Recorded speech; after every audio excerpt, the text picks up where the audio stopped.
Bonjour tout le monde. Bienvenue à notre journée conférence LAFPAD. Je tiens à remercier tout le monde qui sont ici présents, ainsi que nos invités. On a des invités de marque aujourd'hui. On est très, très contents. On a un très beau sujet. Je vais les laisser présenter par notre présentateur, qui lui va les annoncer. Moi, je vais prendre une petite minute pour ceux qui ne me connaissent pas, Bruno Serre, nouveau président de l'AFPAD. Et je suis... merci. Je voulais juste dire un petit mot que je suis très, très fier de représenter les familles et d'être le nouveau président de l'AFPAD. Vous savez, au courant des années, on ne s'engage pas, ça fait 9 ans que je suis le conseil d'administration environ. Je me suis impliqué dans beaucoup de dossiers, beaucoup de familles que j'ai rencontrées. Puis c'est l'aboutissement du travail que j'ai mis depuis 9 ans. Donc, je suis très fier, puis je suis très fier de la confiance que vous mettez en moi. Je vous en remercie beaucoup.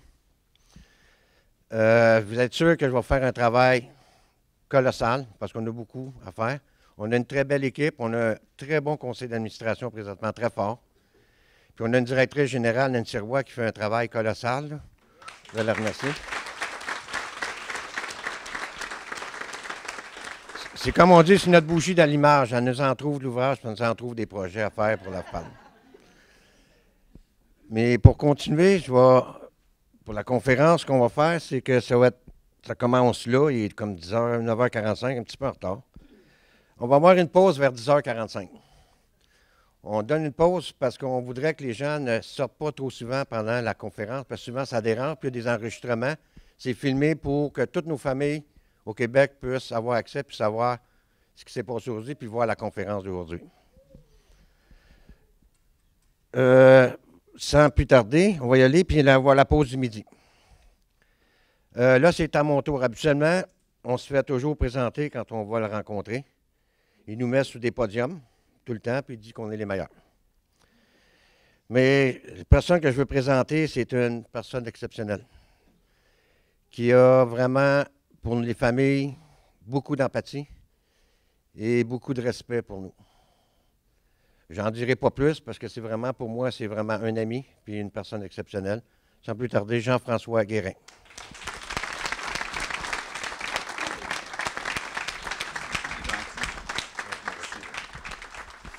Bonjour tout le monde. Ça me fait plaisir de me joindre à vous. Je vais rester debout. Moi, je suis trop habitué d'être assis en ondes. Ça va être à la bonne franquette. J'ai dit à Nancy, je ne suis pas habitué, moi, à animer des débats avec des spécialistes comme je vais vous présenter dans un instant. Mais ça me fait plaisir de participer à cette activité-là. L'AFPAD est une cause en laquelle je crois. Je pense, monsieur, moi, je dis toujours avec fierté, je n'ai rien à voir là-dedans. C'est pas moi qui ai fondé l'AFPAD, mais ça m'a fait plaisir de mettre en contact au départ M. Boisvenu, M. Surprenant, M. Carretta et M. Bolduc, parce que j'ai vu l'avant et j'ai vu l'après AFPAD. J'ai vu les gens qu'on allait voir qui étaient désemparés, qui nous demandaient qui peut m'aider, pouvez-vous m'aider? Les gens ne savaient pas. Maintenant, on a un numéro de téléphone. Moi, je me fais un devoir de donner le numéro de téléphone personnel de Nancy. Son numéro de cellulaire. Non, mais quand je vois des familles, je leur dis tout le temps, vous allez avoir besoin d'eux autres. Vous allez avoir besoin de support pour traverser ça. Alors, je crois profondément à cette cause-là et c'est à ce titre-là qu'à chaque fois qu'on me demande de participer à vos activités, ça me fait plaisir de le faire. Je me présente en toute humilité parce que moi, je fais une émission pour ceux qui ne suivent pas. Entre 9 et 10 heures le matin à LCN, on fait que des affaires judiciaires et policières. Je suis loin d'être un spécialiste. Je ne suis qu'un généraliste.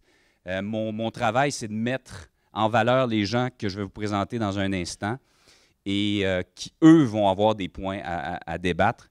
Et sans plus tarder, avant d'introduire le sujet, je veux vous présenter ces gens-là. Et je suis vraiment, honnêtement, je ne dis pas ça pour être têteux, mais je suis content parce que c'est un panel que je respecte et que j'admire beaucoup. Ce sont tous des gens pour lesquels j'ai beaucoup d'admiration. Je les connais, mais quand même, ils ont tellement de qualifications que je vais suivre, qui est marqué sur mes feuilles. Donc, de gauche à droite, on va commencer par celui qui a été formé à l'Institut de police en 1980.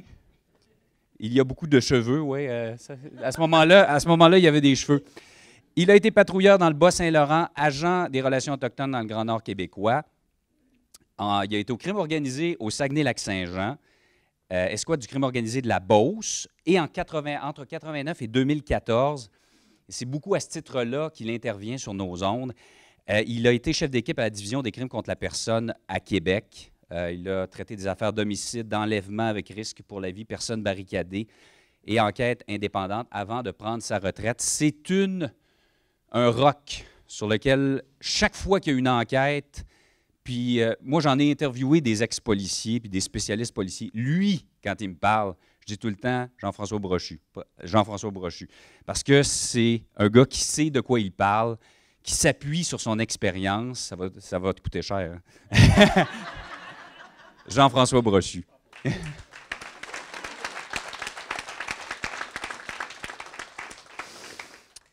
Elle est issue d'un milieu de juristes et de politiciens, a obtenu sa licence en droit à l'âge de 22 ans. Dans un monde masculin, en 91, elle est devenue, à 37 ans, la première femme nommée juge en Outaouais. Elle a siégé à la Cour du Québec pendant 23 ans et elle a siégé avec passion, avec humanisme. Elle est reconnue, je pense, pour son côté humain particulièrement. Et dès qu'elle a accroché sa toge, elle m'en a déjà parlé, l'expérience des médias lui tentait. Elle aurait eu l'occasion de faire une deuxième carrière, mais elle voulait essayer l'expérience des médias et les médias ont été bien servis.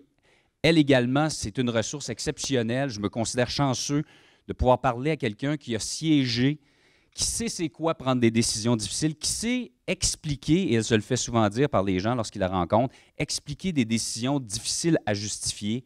Nicole Gibault.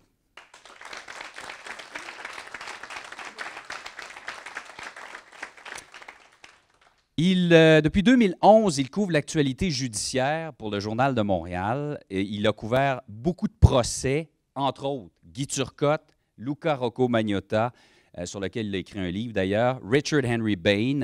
Il a étudié en littérature française et en philosophie, entre autres. Et honnêtement, c'est un des plus brillants, des plus allumés des journalistes qui couvrent le judiciaire, Michael Nguyen.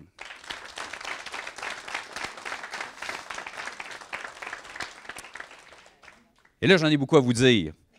Il a un baccalauréat en droit de l'Université de Sherbrooke, doctorat en médecine de l'Université de Montréal, diplôme d'études spécialisées en psychiatrie de l'Université de Montréal, diplôme d'études avancées en éthique biologique et médicale de l'Université René Descartes à Paris. Depuis 2013, surspécialité en psychiatrie légale, directeur des services professionnels et des affaires médico-légales à l'Institut Philippe Pinel à Montréal, professeur adjoint de clinique à l'Université de Montréal, et il a reçu en 2012 une distinction, le Distinguished Fellow de l'Association canadienne de psychiatrie. En 2015, l'American Psychiatric Association lui accordait la même reconnaissance. Et je dois vous dire, là également, que quand on veut parler de psychiatrie judiciaire, moi je demande toujours, je veux lui. Il est tellement occupé, il n'est pas toujours disponible, mais quand on l'a, c'est toujours un 3, 4, 5 minutes fascinant, une incursion dans son monde, le Dr Gilles Chamberlain. Alors, vous voyez, on est en business. On a vraiment choisi des gens qui savent de quoi ils vont nous parler. Juste pour introduire le sujet, je parcourais rapidement hier, qu'est-ce que c'est un témoin expert? Qu'est-ce qu'on demande à un témoin expert? Juste de façon générale, là, pour partir le sujet. Quelles sont ses obligations? Évidemment, respecter l'assignation à témoigner. Témoigner et répondre aux questions de façon impartiale. Éclairer la cour quant à des hypothèses et dire la vérité. Il s'est beaucoup parlé de la question des témoins experts, particulièrement depuis le début des années 2000 et plus particulièrement depuis un certain procès que je n'ai même pas besoin de vous dire de quoi il s'agit, qu'il y a eu 2 versions.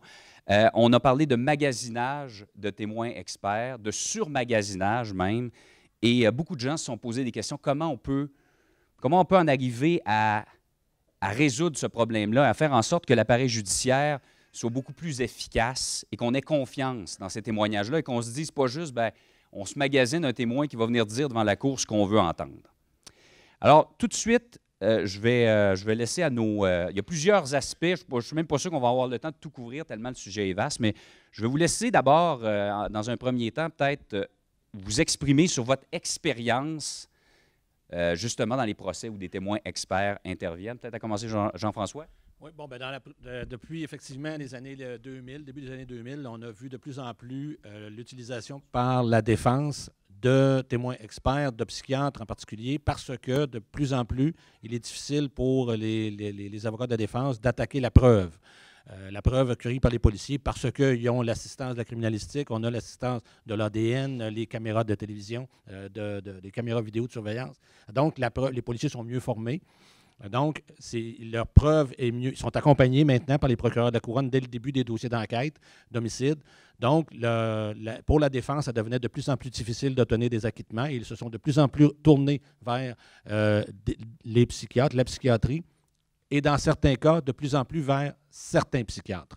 Alors, et là, donc, moi, j'ai enquêté à peu près, participé à des enquêtes de meurtre au plus d'une centaine, et j'ai donc vu dans plusieurs de mes procès le côté noir de l'utilisation des psychiatres en défense. Alors, on pourra en jaser.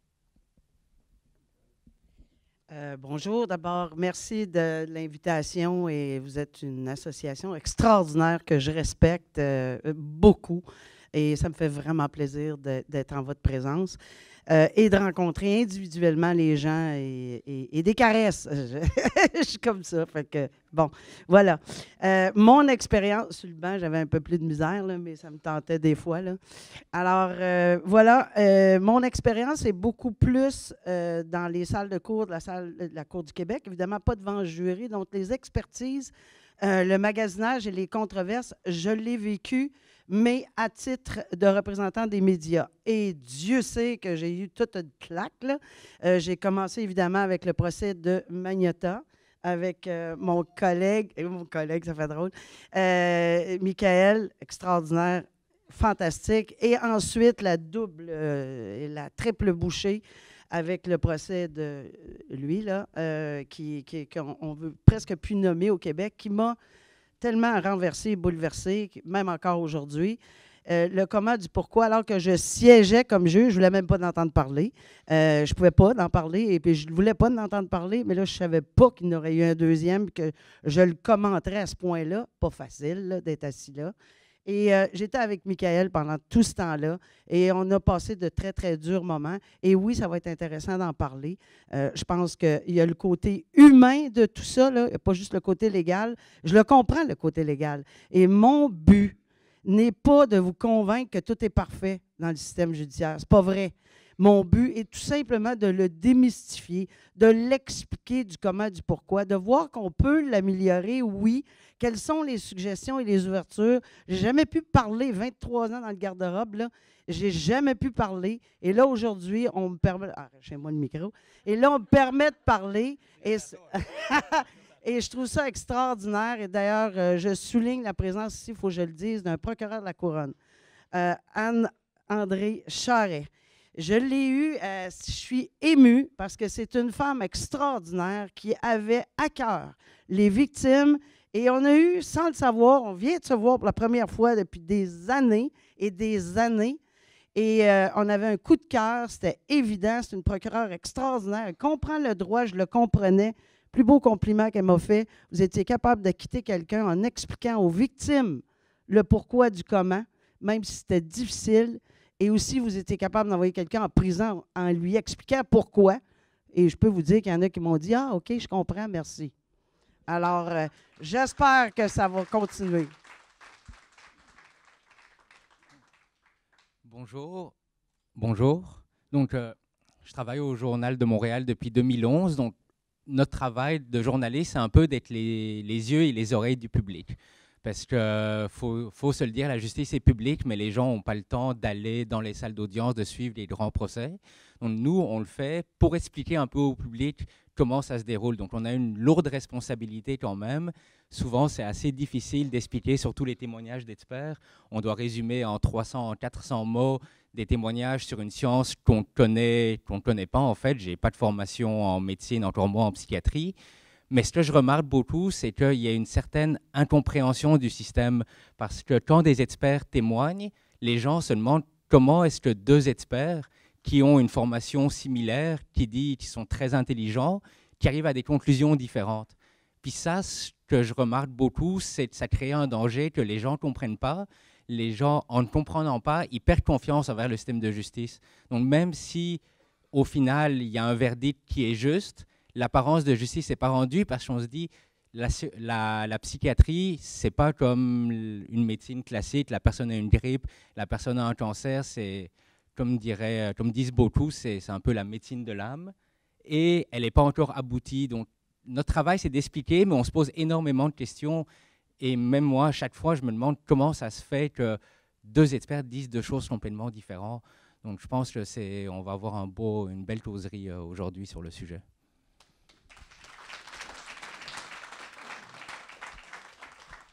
Si on parle du magasinage d'experts, oui, ça existe, ça c'est clair. Si on parle du surmagasinage, c'est encore pire. Déjà, le mot magasinage, ça n'a pas de sens, ça ne devrait pas être ça. Ça ne devrait pas exister. Et malheureusement, ça existe. Il y a beaucoup d'effets pervers à ça, c'est assez clair. Puis on pourra en parler, là, des effets pervers de ça. Maintenant, il faut faire attention aux solutions qu'on... Il faut faire attention aux solutions qu'on veut rechercher parce que des fois, d'avoir deux experts, entre autres, il y a une des solutions, c'est d'en avoir juste un. Des fois, d'avoir deux experts, c'est utile. C'est utile d'avoir un bon expert de son côté pour essayer de démontrer ce qui n'est pas correct non plus dans ce qui est écrit. Donc, oui, le magasinage n'est pas bon. Le surmagasinage est encore pire. Ça existe, ça a des effets pervers, mais il faut faire attention aux solutions aussi de ne pas se tirer dans le pied non plus.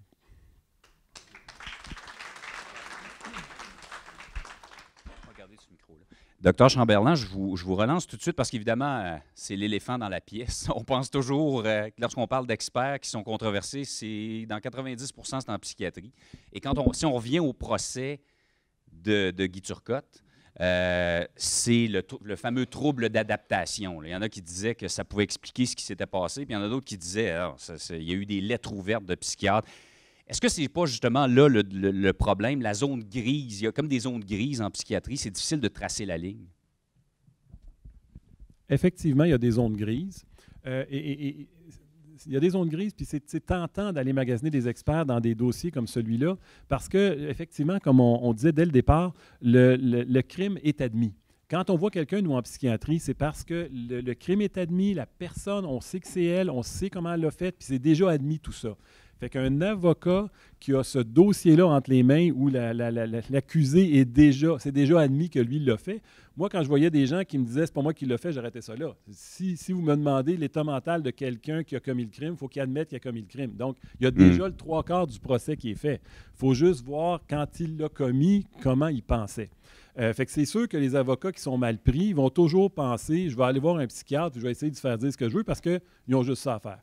Le problème, c'est que des fois, ça marche. Et quand ça marche, bien là, ça salit toute une profession et ça fait des affaires qui n'ont pas de bon sens, effectivement.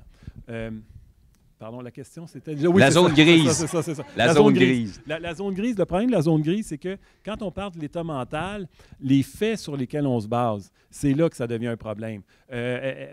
C'est facile quand on a des faits concrets de pouvoir dire, bien, on se base sur ces faits-là et puis on va se bâtir une théorie là-dessus. Tandis qu'en psychiatrie, on peut bâtir à peu près n'importe quelle théorie si on présume des faits ou si on présume des intentions ou si on présume des choses. Il existe des théories pour expliquer à peu près n'importe quoi. Une des choses que je disais, c'est des phrases que j'ai dit souvent, c'est pas parce qu'on peut expliquer quelque chose qu'on déresponsabilise la personne nécessairement. Et ça, il y a beaucoup de gens qui pensent ça, parce qu'on peut expliquer pourquoi la personne est devenue comme ça, qu'est-ce qui l'a amené à faire ça, qu'automatiquement, ça la déresponsabilise, ça la déculpabilise. Pas ça du tout. Ce que la loi nous demande, elle est très précise, là. Si on parle de l'article 16, est-ce que la personne comprenait ce qu'elle faisait parce qu'elle savait que c'était mal? C'est tout. Indépendamment des théories, des diagnostics, est-ce que c'est ça? Puis souvent, les gens noient le poisson, se perdent dans toutes sortes de conjectures. Mais si on revient à la base, avec les mêmes faits, habituellement, les psychiatres vont arriver aux mêmes conclusions. Habituellement. OK. Ça, c'est intéressant parce que, justement, dans certains jugements, parce que j'en ai regardé, dans certaines décisions de cour qui faisaient suite à l'analyse d'expertise par le juge, on a remarqué qu'à quelques occasions, vous le savez, pour avoir rencontré des assassins, c'est qu'ils vont être rencontrés à plusieurs reprises, 4, 5, 6 fois par un psychiatre. Mais à chaque fois qu'il rencontre son psychiatre ou le psychiatre, il va donner une version de l'affaire qui est de plus en plus favorable à sa façon de voir les choses puis à sa maladie. Hein, il a compris le système, puis il est de plus en plus favorable. Il va donner 3 ou 4 versions. Et si le psychiatre est, disons, un peu en tendance à donner une réponse positive à ce que la défense lui a demandé, bien, on va retenir la dernière, la 4e ou la 5e version, qui est celle qui est justement la plus favorable à l'article 16. Si on retient les 4 ou 5 versions, on s'aperçoit que ça ne tient pas la route. Puis le juge, lui, s'il est sage, il a remarqué ça. Mais on voit des psychiatres qui vont retenir la 4e ou la 5e version, puis on voit ça à répétition, souvent chez le même psychiatre, qui va répéter dans plusieurs dossiers, qui devient, autrement dit, puis on l'a vu, on le sait, là, qui devient une référence pour les avocats de la défense, pour certains avocats de la défense qui sont prêts à aller là, qui devient la référence et la personne qu'on va contacter lorsque, devant, et là je vais dire, non seulement le fait est admis que c'est l'assassin, mais l'enquête policière a forcé la défense à l'admettre. J'ai tendance à nous vanter un peu. L'enquête policière a forcé la défense à dire bon, mais je n'ai pas d'autre défense que ça. Mais il y a certains psychiatres qui sont. C'est rendu là, et c'est là qu'on commence à avoir un problème. C'est qu'ils sont complaisants et qu'ils vont accepter d'aller, si on veut, à écouter la 5e ou 6e version. Moi, je vous dirais, juste pour faire un peu le pendant, là, parce que l'équilibre, avant, dans une autre vie, oui, j'ai été avocat, oui, j'ai fait du jury, oui, j'ai plaidé. Et oui, il y a beaucoup de ce que Jean-François dit qui, bon, c'est sûr, ça fait partie des fonctions de la défense. Mais il y a une chose que j'ai réalisée au cours de toutes ces années, 23 ans sur le banc, c'est que cet équilibre, c'est pas vrai qu'il n'y en a pas de la non-responsabilité criminelle. Ça existe. C'est juste que maintenant, ce qu'on entend, les procès les plus médiatisés, c'est tellement, là, on va employer un anglicisme, borderline, que ça permet des fois, oui, de dire, ah non, tu sais, parce que s'il y a un trouble, exemple, le trouble de comment on l'appelait tantôt, d'adaptation, là, s'il est accompagné de, si je ne suis pas psychiatre, là, mais s'il est accompagné de plein d'autres choses, dont des psychoses, dont ci, dont ça, dont ci, dont ça, bien oui, à un moment donné, ça pourrait aller jusque-là. C'est pour ça qu'on a besoin des experts.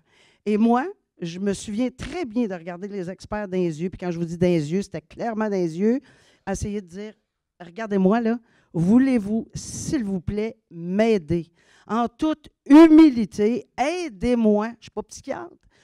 J'en ai fait au civil aussi pour interner des gens pendant des périodes de 21 jours et plus. Pas drôle, là, ça, là, quand ça. Et j'avais besoin des experts. Moi, je compte sur les experts. Et c'est déconcertant, parce que là, je l'ai vécu du côté des médias, et c'est déconcertant d'entendre ces mots-là, magasinage, surmagasinage. Je vais être honnête avec vous, là, au début, je disais, non. Ça n'existe pas. Ça ne se peut pas. C'est pas du monde de même. Il n'y a pas de mauvais policier, il n'y a pas de mauvais psychiatre, il n'y a pas de mauvais ci, il n'y a pas de mauvais ça. Tu sais, je ne sais pas dans quel. Avocat, défense, couronne. Mais je réalise qu'il y a des failles. Je réalise que, bon, où il y a de l'homme, il y a de l'hommerie. Je réalise qu'on est humain. Et c'est vraiment là qu'on a besoin des gens très, très, très. Parce que oui, ça existe. Moi, condamner quelqu'un là, qui est non responsable criminellement, comme j'ai vu aux États-Unis, et aller à la potence, là, j'étais tellement découragée de voir ces gens-là, puis on le disait, là, c'est des gens qui avaient mentalement atteints, mais on les a liquidés quand même, peine de mort, pas grave. Je ne peux pas comprendre qu'on vivrait dans un système comme ça, mais évidemment, il faut équilibrer le tout. Alors, moi, j'en ai vu des centaines et des centaines et des centaines de non-responsabilités criminelles, mais ils n'étaient pas contestés. La couronne le suggérait, la défense le suggérait, c'était clair comme de l'eau de roche. Alors, je pense que si on peut l'améliorer, oui, puis je suis d'accord avec le juge Chamberlain, docteur Gibault. C'est correct. Alors, je suis d'accord que si on a des solutions à trouver, mais je pense que c'est important que l'accusé aussi, je sais qu'on n'aime pas entendre des fois ce mot-là, là, mais c'est important aussi qu'il ait un équilibre, que lui se sente aussi en confiance lorsqu'il divulgue des choses, mais c'est là où le surmagasinage devient, où le magasinage devient exagéré. Est-ce que... Pour ajouter, je reviendrai sur ce que tu disais, Nicole, c'est d'aider à comprendre, parce que les psychiatres, les experts, quand ils témoignent devant des gens qui ne connaissent pas la psychiatrie aussi bien qu'eux. Et la question que je me pose souvent avec des collègues, c'est l'impact du langage qu'utilise l'expert dans son témoignage. Par exemple, dans le procès de Guy Turcotte, la phrase qui a frappé tout le monde, et je pense que tout le monde s'en souvient, c'est quand le docteur Blo a parlé du rhume de la psychiatrie.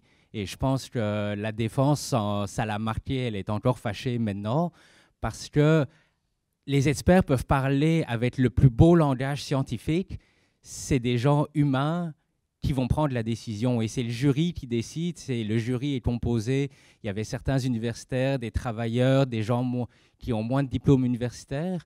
Donc après, c'est quoi l'impact du témoignage? Puis ça, on ne le saura jamais parce que les délibérations sont secrètes. Donc ça devient plus difficile de faire évoluer les choses parce que on ne sait pas comment la décision est prise. Est-ce que les jurés ont passé 5 jours à parler de rapports psychiatriques? Est-ce qu'ils ont fait juste se disputer pendant 5 jours? Ils ont tiré à pile ou face? Ils pourraient, puis on ne le saurait jamais. En fait, c'est ça le problème. Puis les accusés, des fois, n'aident pas non plus à comprendre les choses. Dans le procès Magnotta, Magnotta a parlé aux 2 experts de la défense qui ont fait un rapport, et si je ne me trompe pas, il a refusé de vous rencontrer. Mais à ce niveau-là, c'est une cause où il n'y a pas de témoin. Ça s'est fait dans une maison close, dans un appartement clos où 2 personnes étaient là, une personne est décédée, l'autre personne est partie en cavale. Donc on peut regarder tout ce qui se passe autour, tout ce qui se passe avant, mais la version qu'il a donnée, est-ce que c'est la vraie? Est-ce qu'il a menti au psychiatre? Ça doit être difficile aussi pour un psychiatre de justement se baser sur une version en disant « est-ce qu'il me dit la vérité ?»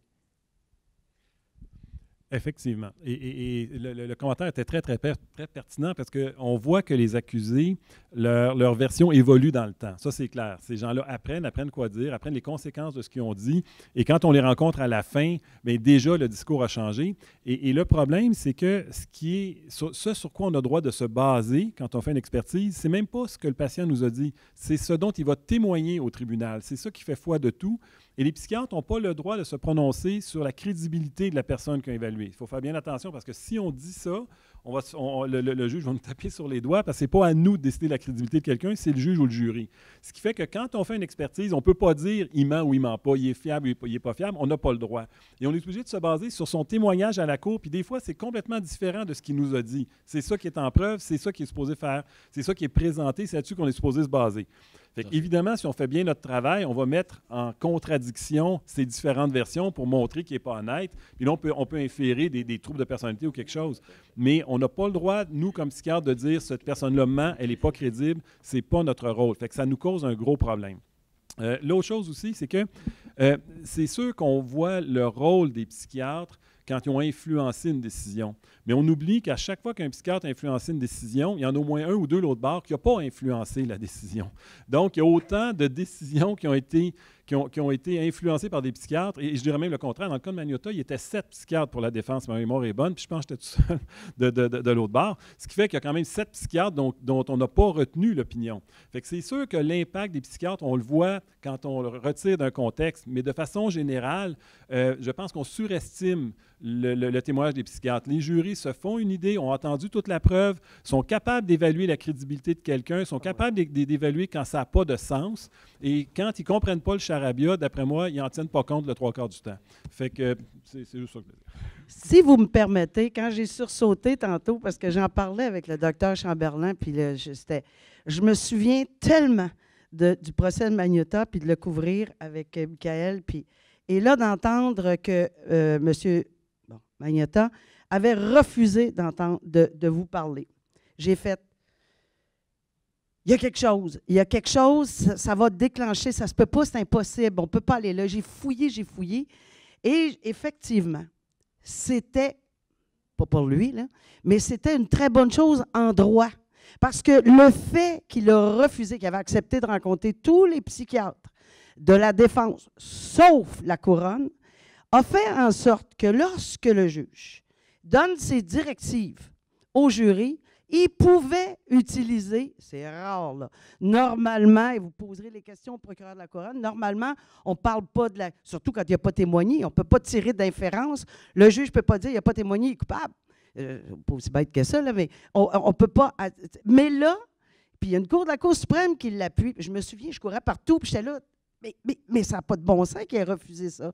Donc, le geste qu'il a commis a fait une ouverture en droit qui a permis au juge de dire au jury que son refus on pouvait l'interpréter, puis, enfin, tirer des inférences, c'est ça, hein?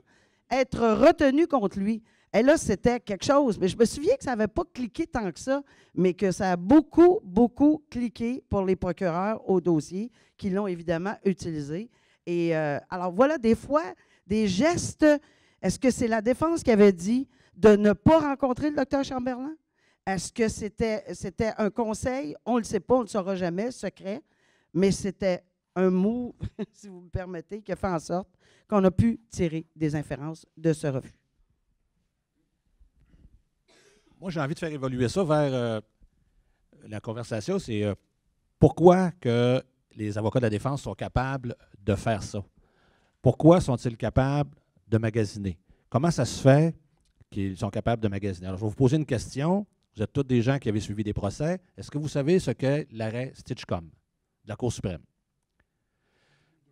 Bon, alors, je vais vous expliquer que dans un procès criminel, toute la preuve ramassée par les policiers, toute la preuve, alors tous les témoignages, toutes les personnes rencontrées, toutes les images vidéo pertinentes ou pas, toute, l'entièreté des caisses de travail policiers est remis en copie conforme aux avocats de la défense. Avant le procès, bien avant le procès. Là. Les avocats de la défense peuvent disposer de l'entièreté de la preuve, en faire l'analyse, voir s'il y a des failles, voir si on est capable de trouver un mandat à faire sauter ou quoi que ce soit, ou une déclaration ou un témoin qu'on sera capable de faire casser. Est-ce qu'on a un témoin qui a un passé qu'on pourrait aller chercher, qui a quelque chose dans le placard? Donc, on engage des détectives privés, on fait enquêter un témoin pertinent pour voir si on n'est pas capable de trouver. Alors, tout ça, c'est Stinchcomb. C'est la divulgation de la preuve. Mais ça n'existe que d'un côté. Du côté de la défense, on n'a pas cette obligation-là, loin de là. La défense n'a rien à dire à la police avant de faire à la couronne, avant de faire entendre ses témoins. Ce qui lui permet, elle n'a pas besoin, la défense, de dire qu'est-ce qu'elle a fait pour préparer sa défense. Donc, elle peut, comme je l'ai vu dans moult procès de meurtre, magasiner. Elle peut aller appeler un psychiatre, faire évaluer son client, qui va l'évaluer 2, 3, 4 fois rencontré. Et là, si l'évaluation, le rapport arrive, c'est pas tellement intéressant parce que mon client, avec ça, il va être rendu. Alors, on va en chercher un autre. On va faire une autre expertise. Pour finalement, des fois, c'est une expertise parce que là, ils sont rendus qu'ils les connaissent, là, les bons psychiatres qui sont complaisants, ils les connaissent, ils vont frapper aux bonnes portes maintenant. Mais il fut un temps, là, au début, là, quand ils ont commencé ça, ils frappaient à 3-4 portes. Et là, ils ont un psychiatre, ils ont 3-4 évaluations, mais la couronne, la justice, le juge, les jurys ne le sauront jamais pour les deux autres. Ils vont connaître seulement celle qui fait l'affaire, celle qui a mis en preuve. Alors ça, c'est, moi je pense que là, si on regarde pour des pistes de solutions, puis là, c'est un méchant bateau qu'on embarque avec le gouvernement, c'est de modifier les obligations de divulgation de la preuve et de faire en sorte que la couronne, que la défense soit également dans l'obligation d'informer la défense dans un délai, la couronne dans un délai pertinent de sa preuve, de ce qu'elle entend amener en défense et de toutes les démarches qu'elle a faites. On pourrait limiter ça aux experts si on ne veut pas aller ailleurs, mais si la défense a rencontré 3 psychiatres, bien, elle devrait avoir l'obligation de faire cette démonstration-là pour que le juge et que les jurys le sachent. Alors ça, mais ça, c'est au gouvernement fédéral d'aller là. Quand on regarde des pistes de solutions pour empêcher le magasinage, quoique, avec le temps, comme je vous l'ai dit, depuis que ça a commencé, nous, on le voit, là, c'est de plus en plus les mêmes noms qui reviennent. Docteur Chamberlain le sait. C'est de plus en plus les mêmes noms qui reviennent en défense parce qu'ils se sont fait un nom, ils se sont fait une réputation. Il y a moins de magasinage. Mais il reste une chose, il y en a encore. Et donc, ça serait une piste de solution, ça serait de dire, ben, Stinchcomb, on va l'appliquer des deux côtés. C'est ce que je parle beaucoup aux avocats de la défense par rapport à ce sujet-là pour voir comment ils font pour choisir. Puis la réponse qui revient tout le temps, c'est le système nous le permet, la loi le permet. Fait pourquoi est-ce que mon travail, l'avocat de la défense, il me dit c'est d'utiliser tout ce qui est en mon pouvoir pour défendre les droits de mon client. Mon droit, c'est de trouver des experts qui me donnent des rapports favorables. Fait pourquoi est-ce que je ne le ferais pas? Donc, d'un côté, je les comprends aussi, ils font leur travail.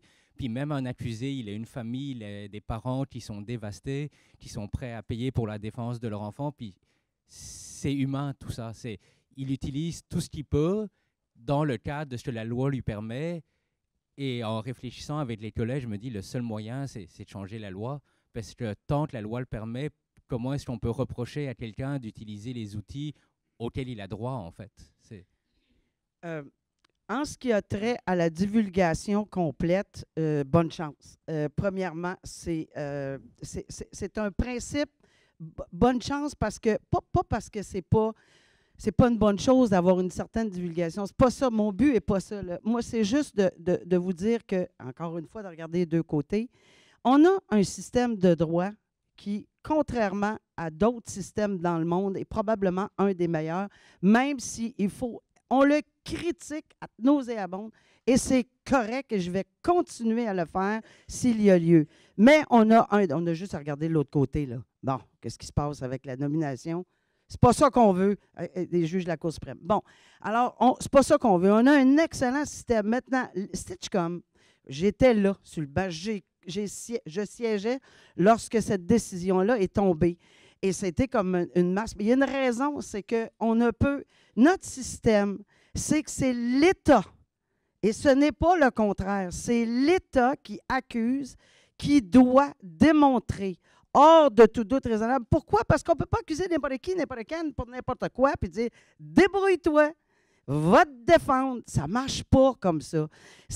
On bâtit un dossier. Les policiers, je le sais, je l'entends tout le temps, et je l'ai entendu toute ma vie, bâtissent un dossier, puis oui, c'est frustrant qu'il faut qu'ils divulguent tout, mais la défense, pour des raisons évidentes, s'il y a quelque chose, puis on ne parle même pas du procès de l'accusé, on parle de quelque chose dans son passé antérieur, il aurait fait quelque chose, je n'ai pas d'exemple pratico-pratique, là, mais qu'on sait que si on dévoile ça là, devant le jury, là, ils vont être one-track mind. Ils ne penseront plus jamais au fait de la cause. Là. Ah, te souviens-tu, il a dit qu'il a fait ça, il a fait ça, il a fait ça. Et ce ne sera pas un procès juste et équitable. C'est pas vrai. Alors, moi, au niveau de l'équilibre, tout divulguer, ce que la défense a en main, non. Parce qu'il y a des choses que... autant l'accusé, on ne peut pas mettre ça parce que, comme je vous dis, ça va faire partir un jury sur un autre. Même le juge, pensez-vous qu'il n'est pas humain? Ah oui.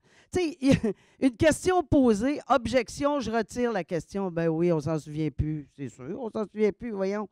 Tu sais, on dort au gaz, nous autres, là. Fait que c'est pas le cas. C'est pas le cas. Donc, il faut faire extrêmement attention, mais sans toutefois verser dans l'aberration.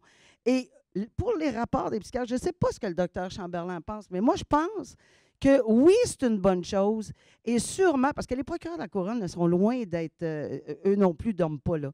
Et ils les ont, ces expertises-là, pas ceux qui ont fait, qui étaient contre eux, contre la défense. Mais ils ont quand même ces rapports-là, ils ont quand même des experts qui vont dire « Va regarder telle affaire, posez telle question ». Le contre-interrogatoire, quand la Couronne le prépare, c'est avec des gens comme ça, pour contre-interroger l'autre, et vice-versa. C'est ça le système. Et c'est vrai que le langage, et moi je ne comprenais plus rien des fois dans le langage, même quand ce n'était pas contesté. Quoi? C'est que je ne comprenais rien. Expliquez-moi en langage. Et c'est vrai que le rhume de la psychiatrie a fait probablement balancer le procès dans Turcotte. Mais est-ce qu'on n'a pas des moyens au niveau de la psychiatrie d'expliquer plus clairement, même à nous, là, pour le transmettre? Alors, je pense qu'au niveau de la divulgation pour les rapports d'experts, là, on aurait peut-être une ouverture, je crois. Le magasinage des experts, ça a un autre effet pervers, puis c'est pour ça que je pense que l'idée serait bonne. Peut-être pas de tout dévoiler, mais les rapports, ou au moins le fait que ça a été demandé. Parce que de la façon dont le système fonctionne, la non-responsabilité puis les expertises, c'est une défense. Donc, ça arrive dans un deuxième temps. La couronne ne peut pas se préparer si elle ne sait pas c'est quoi la défense. Donc, la couronne va se chercher un expert seulement, habituellement, quand ils vont avoir reçu le rapport de la défense, comme quoi c'est ça la défense. Donc, la couronne se cherche un expert toujours dans un deuxième temps. Et moi, ça m'est arrivé là, d'avoir fait des rapports là, qui sont jamais sortis. Là. Ça, c'est clair, clair, clair. Et ça m'est arrivé de me faire dire par après, on le savait, votre opinion. Mais c'est clair qu'en vous demandant votre opinion, même si on sait qu'on ne la retiendra pas, bien, vous ne serez pas demandé par la couronne.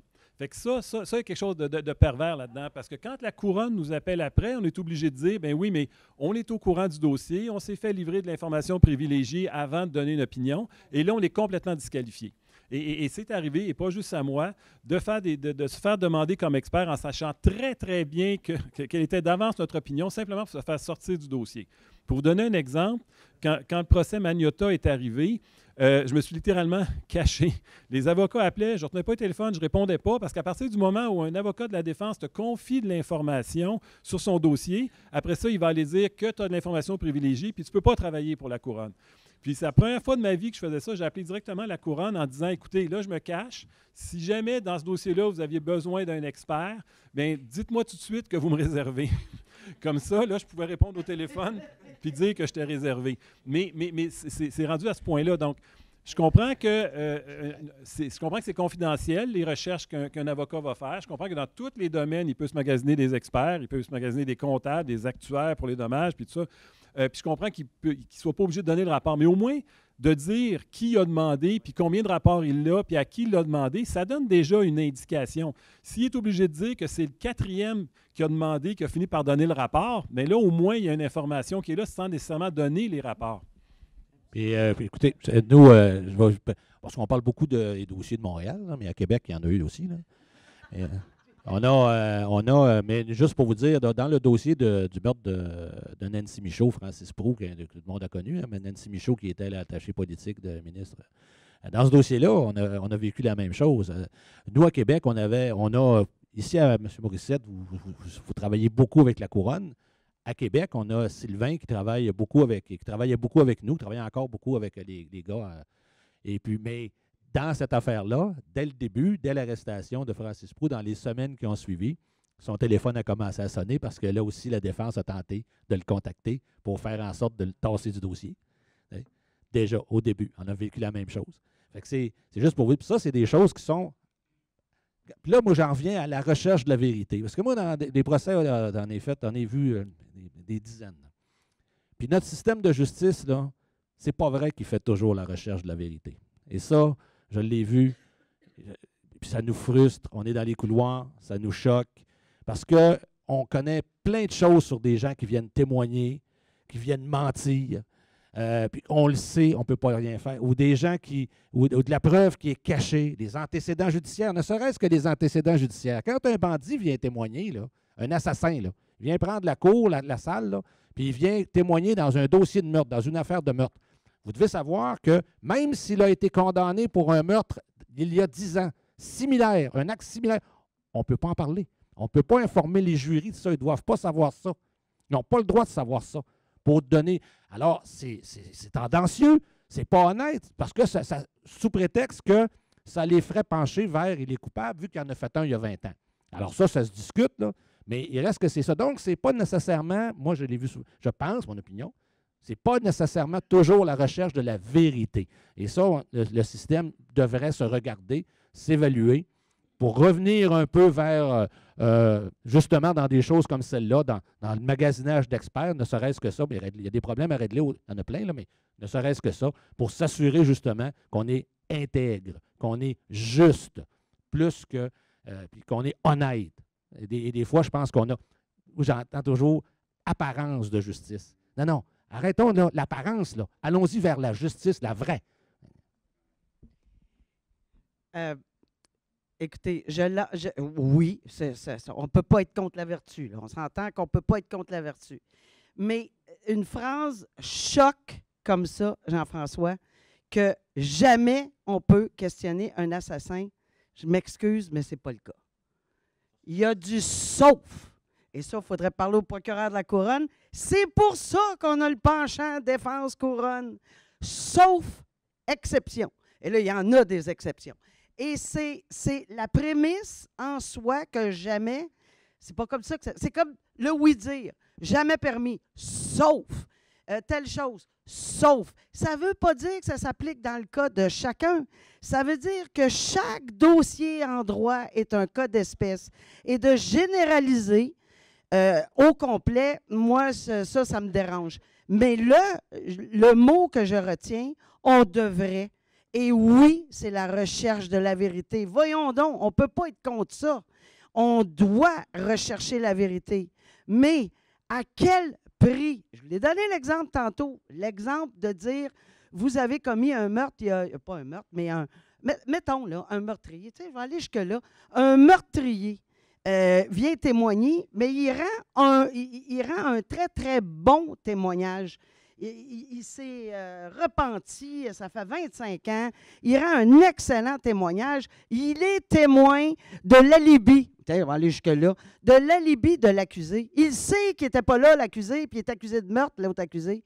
La minute qu'on va le questionner sur son antécédent judiciaire, puis que lui a commis un meurtre, il n'y a plus personne qui va décider de croire la version de ses faits. C'est un meurtrier, ça.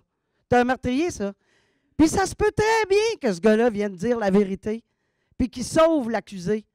C'est effrayant à dire, là, mais c'est ça. Donc, comment faire? Bien, c'est pour ça qu'on a la loi de la preuve au Canada, qui accompagne le code criminel, qui est connu sur le bout des doigts par les procureurs de la Couronne, même par certains juges souvent moins connus, puis j'en suis une. Des fois, je disais, oh, démêlez-moi sur la loi de la preuve, sur la question, pourquoi là, le oui-dire est permis, pourquoi il n'est pas permis, pourquoi là, on peut parler, pourquoi on ne peut pas parler. Ils connaissent ça sur le bout des doigts. Ils doivent le connaître sur le bout des doigts. Alors, c'est là notre équilibre dans un système de droit. Oui, on va avoir des questions vers la fin. J'aime ça quand vous vous chicanez. Il faudrait que vous le fassiez en ondes. Oui, c'est ça. Je reviens parce que je vous ramène là, aux témoins experts. Moi, il y a une statistique en faisant la recension des articles là-dessus hier qui m'a, en bon français, flabbergasté. C'est un sondage mené en 2013 pour l'Association des médecins psychiatres du Québec. 37 disaient s'être fait demander des modifications à leur rapport. J'aimerais ça vous entendre là-dessus, Dr. Jean Berland. Je sais que le Collège des médecins devait se pencher là-dessus. Je pense qu'il y a eu un rapport là-dessus. Qu'est-ce qui s'est fait? Parce que c'est l'intégrité, dans le fond, de votre profession qui est en cause. Là. Absolument. Par contre, il faut dire que c'est beaucoup plus au civil qu'au criminel. J'ai déjà reçu, moi, des mandats qui n'étaient pas d'évaluer. C'était clairement écrit « démontrer telle chose ». Je suis pas là pour votre micro un petit peu. C'était écrit, par exemple, « démontrer telle chose »,« démontrer que l'employé a fait ça »,« démontrer que… » Je ne suis pas là pour démontrer rien. Je suis là pour évaluer puis arriver à une conclusion. Ce qui fait que les avocats prennent d'emblée pour acquis qu'ils vont nous demander de démontrer quelque chose qui va dans le sens de ce qu'ils veulent. C'est vraiment particulier, là. À ce moment-là, je barrais la question, je me refaisais un mandat, puis je disais, ça va être ça mon mandat d'évaluer et d'arriver à une conclusion. Puis si vous n'êtes pas d'accord, trouvez-en un autre. Mais effectivement, ça arrive assez souvent, puis encore là, plus au civil, que les avocats vont appeler puis vont dire, vous savez la façon dont vous dites ça, là, si vous le disiez de telle façon, carrément, ça nous aiderait. Mais non, c'est parce que le dire de l'autre façon, c'est plus ça. Et il y en a des pressions, il y en a beaucoup. Il y a des psychiatres qui se sont fait prendre littéralement la main dans le sac pour avoir carrément changé parce que la première version avait circulé puis ils l'ont pas rattrapé. Mais au civil, il y a beaucoup plus d'argent. Ça, c'est clair. Là. Ça, c'est clair qu'il y a beaucoup plus d'argent. Puis les clients, aux criminels, tu les vois une fois, mais au civil, c'est des compagnies ou des syndicats que tu vas voir. Fait que tu ne veux pas trop déplaire à ton client. Fait que ça arrive, oui. Que sous la pression, il y en a qui peuvent changer des tournures de phrases ou des choses comme ça. C'est vrai. Et dans ce temps-là, c'est la crédibilité de toute votre profession qui est, par quelques individus qui est mise en cause. Parce que moi, quand on me dit 37 c'est beaucoup, là. C'est plus que le tiers. Là. C'est 37 qui se le sont fait demander. C'est ça, ouais. Évidemment, les gens n'ont pas dit. Pas 37 qui ont avoué qu'ils l'auraient fait. Mais je l'ai vu d'expérience qu'il y a des psychiatres qui fonctionnent avec des gros clients, des grosses compagnies d'assurance, qui ne veulent pas perdre ces clients-là et qui peuvent avoir tendance à glisser. Malheureusement, c'est vrai. Oui. Nicole, ce qu'on voit dans le fond, là, dans ce dossier-là, comme dans bien d'autres, on en parle souvent en ondes, la justice, c'est la balance. Mais la balance, même si le fardeau de la preuve est à la couronne, on comprend le principe, mais il y a beaucoup d'éléments que la défense, en termes d'experts, peut se garder dans sa manche, n'a pas à révéler. Là.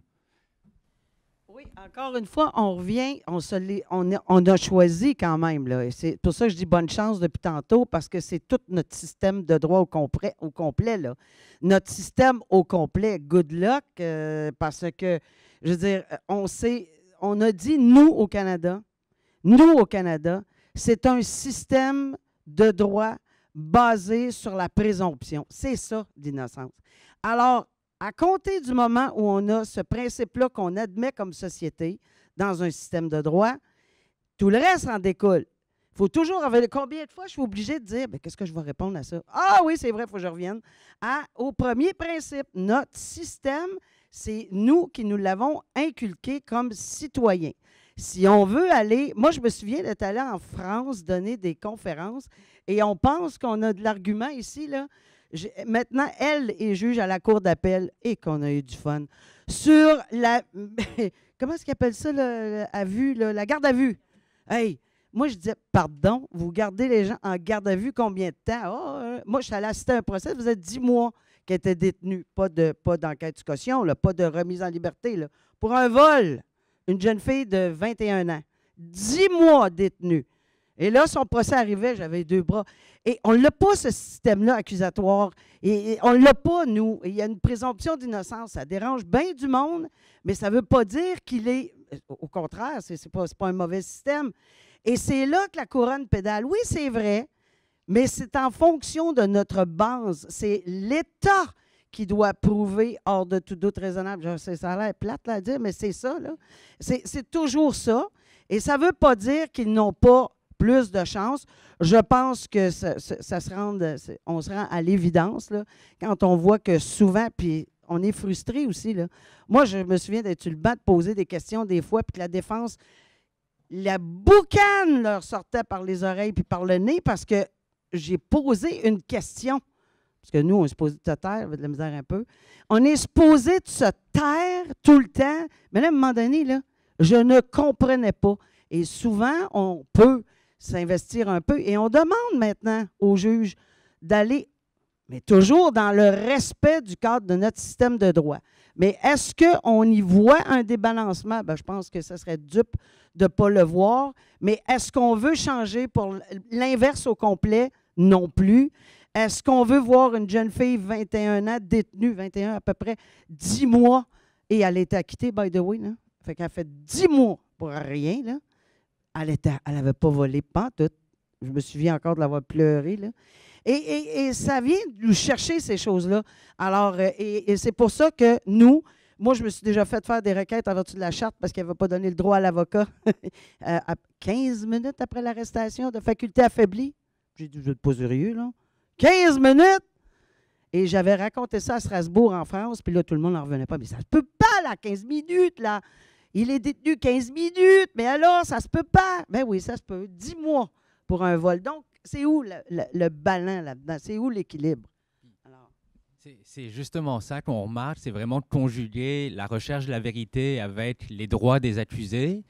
Mais là où j'ai vraiment tiqué, c'est on parle beaucoup d'apparence de justice et c'est hyper important l'apparence de justice parce que nous, c'est notre rôle de l'expliquer parce que s'il n'y a pas d'apparence de justice, même s'il y en a, on le voit de plus en plus avec l'effet de l'arrêt Jordan, les séances de facilitation, mais après, les gens, quand on rapporte l'histoire, les gens ne comprennent pas. Il y a une sentence qui a été donnée, il peut y avoir plein de bonnes raisons, mais si on ne le sait pas, le public perd confiance envers le système de justice et la légitimité du système vient de la confiance que le public lui accorde, justement. Donc, ça rajoute une autre couche de difficulté, c'est qu'il faut rechercher la vérité, mais il faut aussi qu'il y ait cette apparence de justice-là qui est essentielle, en fait. Peut-être un dernier point. Sur ce sujet-là, je me souviens que j'avais un professeur de droit criminel qui avait résumé toute cette situation-là en disant « Le système au criminel est fait comme un filet avec des maillons très, très larges. On sait très bien qu'il y a des coupables qui vont passer à travers le filet. C'est prévu, c'est comme ça. Parce que ce qu'on ne veut pas, c'est que des innocents restent pris dans le filet. Et c'est de là toute la frustration. Quand on voit un coupable qui passe à travers, on se dit c'est totalement injuste, puis on a raison de trouver ça injuste. Mais le système est fait pour que des innocents ne restent pas pris dans le filet. C'est pour ça que tout le fardeau est sur la couronne, hors de tout doute raisonnable. Et en plus de ça, de démontrer plein de choses. Et un exemple de ce qu'on peut vivre, nous, comme psychiatres, il y a des diagnostics qu'on ne peut pas faire, même à cause de ça. un diagnostic de personnalité antisociale. C'est lourd dans un dossier, il y a des critères à démontrer. Les antécédents judiciaires font partie des critères qui nous permettent d'établir une personnalité antisociale. La perversité est établie en rapportant certains faits qui ont été faits qui sont atroces. Sadiser des animaux puis tuer des animaux, il faut être pervers pour faire ça.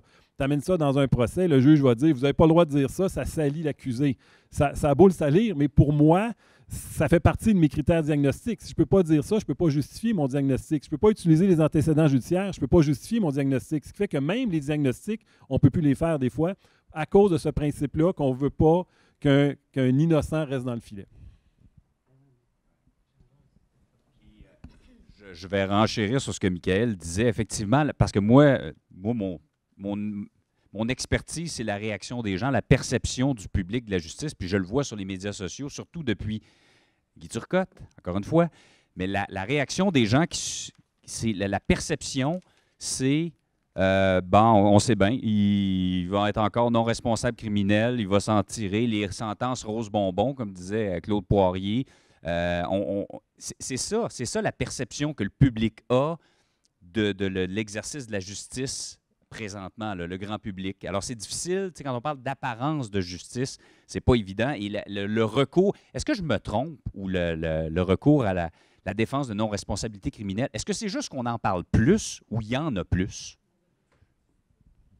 Mon impression, là, ouais, c'était vraiment l'affaire Guy Turcotte qui a vraiment réveillé, qui a mis la lumière sur les témoignages d'experts, parce qu'il y en a toujours eu, mais les médias, on en parle beaucoup plus parce que c'est une défense qui est de plus en plus utilisée. Puis justement, comme la science avance énormément, les enquêtes policières, la preuve est de plus en plus béton. Les avocats, souvent, ils me disent on n'a pas le choix d'aller là parce qu'au moins pour diminuer la responsabilité, passer d'un meurtre à un homicide involontaire, parce que la preuve est tellement solide, pour défendre l'accusé au maximum, ils sont obligés d'aller par là. Et les médias, on parle de plus en plus de ces choses-là parce que l'affaire Guy Turcotte, c'est vraiment un cas particulier, je dirais, parce que c'est ce que la défense plaidait, c'est qu'il allait très bien avant, il y a eu un trouble d'adaptation et après, il allait bien. Puis ça a vraiment marqué les esprits de façon durable et ça, je pense, ça a fait mal à tous les experts, ce procès-là, mais il me semblerait qu'il y en avait toujours autant avant, mais qu'on en parlait moins, que le public était moins au courant de comment ça fonctionnait. Peut-être pour enchérir, effectivement, parce que première des choses qu'il faut savoir, c'est que la défense, si elle a une vraie défense, elle va la faire valoir avant ça. Ça, c'est sûr. S'ils ont une chance de faire acquitter leurs clients, ils n'iront pas sur une non-responsabilité. Parce que non-responsabilité, les gens peuvent rester quand même détenus assez longtemps. Première des choses. Deuxième des choses, c'est que c'est utilisé à plus de sauces. Effectivement, on entend parler quand c'est des gros crimes, mais des vitres brisées, des menaces, une claque au visage, il y a des gens qui de plus en plus sont non responsables pour ça, puis ils peuvent rester des années à Pinel sur ça. Fait que oui, c'est plus utilisé parce qu'à Pinel, on fait à peu près 1000 expertises sur ce sujet-là, puis en passant, je pense que c'est seulement même pas 1 ou 2 % qui sont contestés. Il y a un psychiatre, les deux parties sont d'accord, le juge est d'accord, et ça se règle là-dessus, là, sur 1000. Là. Mais pour les gros dossiers, quand ils sont mal pris, c'est sûr que c'est la défense qui va sortir. Mais ce n'est pas la première, parce que s'il y en a une autre avant, n'importe quel avocat est mieux faire acquitter son client que le faire trouver non responsable. Dans le même sujet, Dr. Chamberlain, Michael, est-ce que vous ne diriez pas que, oui, peut-être qu'on entend plus parler, mais est-ce que ça... Moi, je ne sais pas pourquoi, mais j'entends à travers les gens, ça pourrait refroidir un paquet de procès par jury parce que les jurés, là, avant de prononcer une non-responsabilité criminelle puis se faire varloper dans le Journal de Montréal puis dans la presse puis partout, moi, on m'avait dit peut-être qu'il y a des jurés qui... Oh non, regarde, plaidez-nous pas, là. Est-ce que ça peut être... Est-ce qu'on peut sentir un frein, je parle, au niveau des jurés, pas au niveau des juges. Je pense pas que ça va changer, mais au niveau du jury comme tel, est-ce qu'on peut penser qu'avant d'aller là, ils vont vraiment être convaincus? On a un dossier dernièrement là, où on l'a suggéré, puis ça n'a pas passé. Ça passe plus depuis un bout de temps, là, on dirait. Ça, c'est vraiment la perception. Les avocats de la défense me le disent souvent. C'est que Turcotte, ça a mis un gros frein, mais on ne le saura jamais, en fait. Parce que comme les délibérations sont secrètes, on peut avoir toutes nos théories, mais on ne peut pas le savoir. Mais les avocats de la défense le perçoivent? Ah oui, eux, ils le disent souvent, c'est Turcotte a tué la défense de non-responsabilité criminelle parce que ça a tellement fait mal. Il y a eu un écho tellement large à travers tout le Québec qu'ils sont convaincus que, justement, les jurés vont hésiter par 5 fois avant de prononcer un tel verdict. Mais au final, c'est une perception, on ne le sait pas, puis on ne le saura jamais.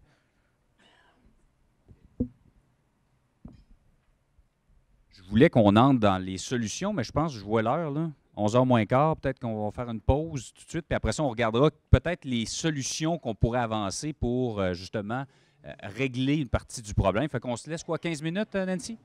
15 minutes, puis on revient pour prendre vos questions après.